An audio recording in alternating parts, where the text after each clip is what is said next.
لاہور میں تجاوزات اور مویشیوں کے خلاف گرینڈ آپریشن جاری، متعدد مقامات سیل اور مویشیوں کا انخلا۔ ڈپٹی کمشنر لاہور سید موسیٰ رضا کی نگرانی میں شہر بھر میں گرینڈ آپریشن جاری، مزید تفصیلات بتا رہے ہیں بیورو چیف لاہور میاں کبیر احمد۔ جی جی بالکل، لاہور میں تجاوزات اور مویشیوں کے خلاف گرینڈ آپریشن جاری، متعدد مقامات سیل اور مویشیوں کا انخلا۔ ڈپٹی کمشنر لاہور سید موسیٰ رضا کی نگرانی میں شہر بھر میں گرینڈ آپریشن جاری۔ ڈپٹی کمشنر کی ہدایات پر تمام تحصیلوں میں تجاوزات اور رہائشی علاقوں سے مویشیوں کا انخلا۔ اسسٹنٹ کمشنر اور انفورسمنٹ ٹیمیں جی ٹی روڈ اور کمرشل مارکیٹوں میں متحرک۔ تحصیل علامہ اقبال، تحصیل شالامار اور تحصیل رابی میں کارروائی۔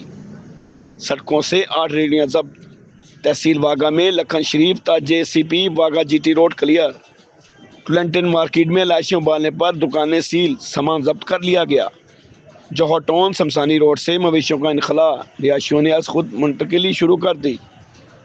حاجی کیمپ کے کمرشل زون سے تجاوزات کا خاتمہ، ٹریفک کی روانی بحال۔ جی ٹی روڈ سے دکانوں، حویلیوں اور فارم ہاؤسز کی تجاوزات کا مکمل خاتمہ۔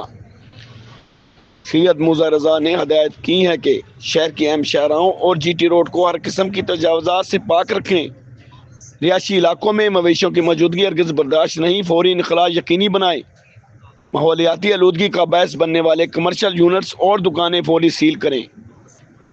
سرکاری اراضی اور فٹ پاتھوں سے ریڑیاں اور عارضی ڈھانچے بلا تاخیر ہٹائے جائیں۔ آپریشن کے بعد واگزار کرائی گئی جگہوں پر دوبارہ تجاوزات قائم نہ ہونے دیں۔ اسسٹنٹ کمشنر اپنی تحصیلوں میں روزانہ کی بنیاد پر انسداد تجاوزات آپریشن کی نگرانی کریں۔ ماحولیاتی تحفظ اور شہریوں کی صحت پر کوئی سمجھوتہ نہیں ہوگا۔ وزیر اعلیٰ پنجاب کے وژن کے تحت لاہور کو مثالی شہری بنائیں گے۔ شہری علاقوں سے مویشیوں کا انخلا صفائی اور حفظان صحت کے لیے ناگزیر۔ تمام متعلقہ محکمے تجاوزات کے خاتمے کے لیے مربوط حکمت عملی اپنائیں۔